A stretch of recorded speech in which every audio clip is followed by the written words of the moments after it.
It was a day that would live in infamy.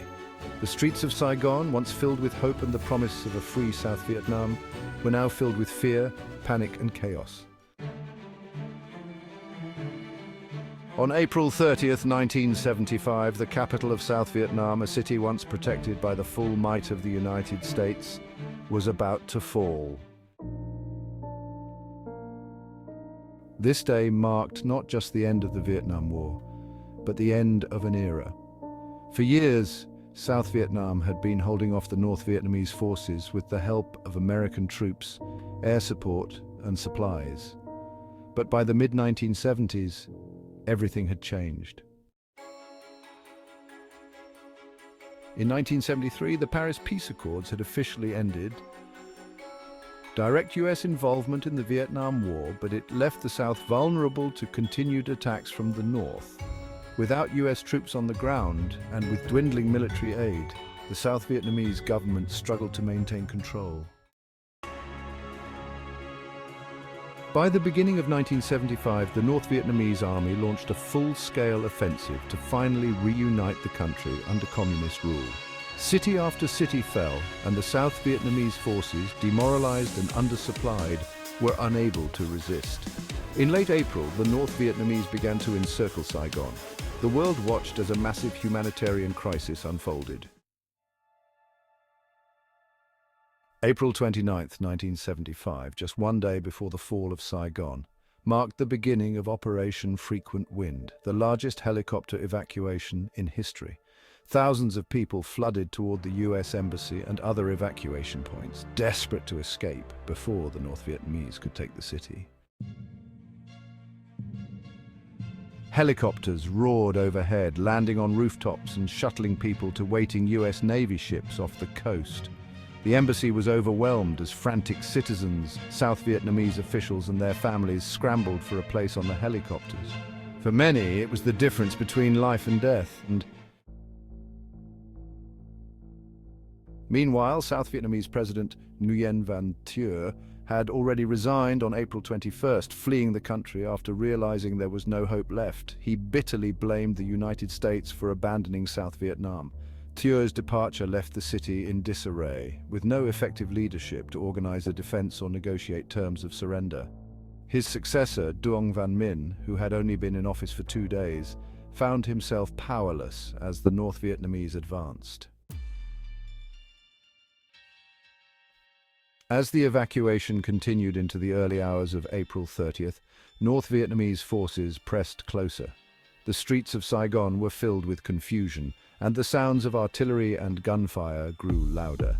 Abandoned South Vietnamese soldiers, knowing defeat was inevitable, discarded their uniforms and attempted to blend into the civilian population, fearing retribution from the incoming communist forces.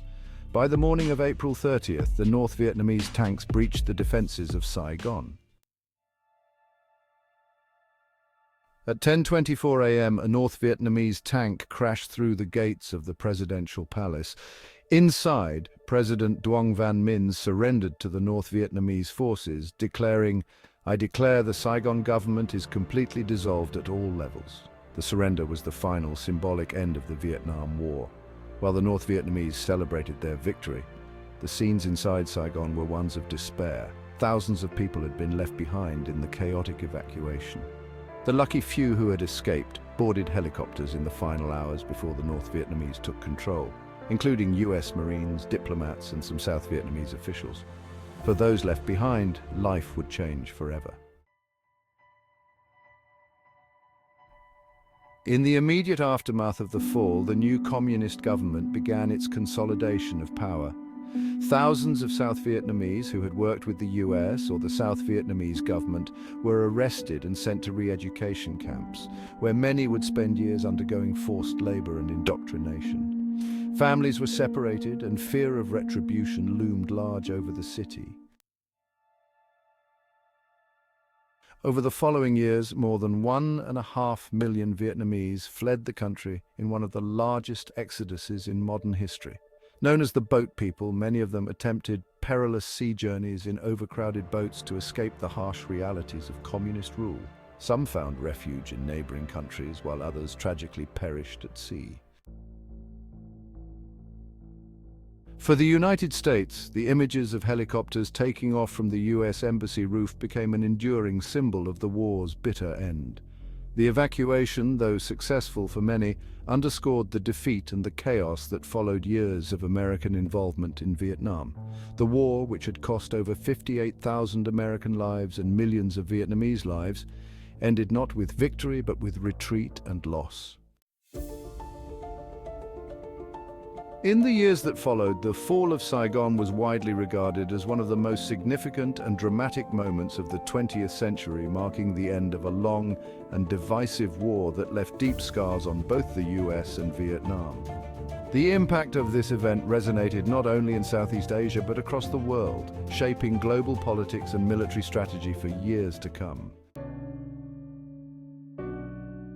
Today, Saigon, now known as Ho Chi Minh City, is a bustling metropolis, far removed from the scenes of devastation in 1975.